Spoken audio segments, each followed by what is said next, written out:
Irani u zhyt në një ndërprerje të plotë të internetit të njëjtën në mbrëmje, ndërsa protestat për kushtet ekonomike u përhapën në të gjithë vendin, duke rritur presionin mbi udhëheqjen e vendit.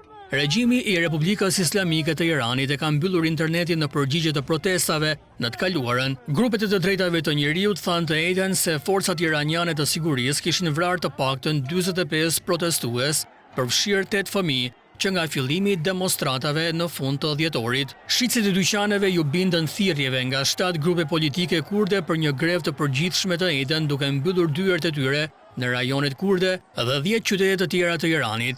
Grupi të drejtave të njeriut Hengau postoi pamje të dyqaneve të mbyllura në provincat perëndimore në Itam, Kermashan dhe Lorestan. Ai akuzoi autoritetet se qelluan mbi demonstruesit në Kermanshan dhe qytetin e afërt të Kamiaran në veri, duke plagosur disa protestues.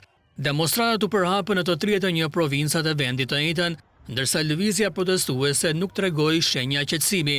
Në provincën jugore Fars, demonstruesit rrëzuan statujën e ish komandantit të lartë të forcave Al-Quds të gardës revolucionare, Qasem Sulejmani, i konsideruar si një hero me përmasa mitike nga mbështetësit e qeverisë. Pamjet e verifikuara treguan protestues duke brohoritur, ndërsa statuja u rrëzua. Protestat u zhvilluan deri natën e së njëjtës me një turmë të madhe që u pa të mblidhej në bulevardin e gjerë Ayatollah Kashani në veri perëndim të Teheranit, mes zhurmës së burive të automjeteve.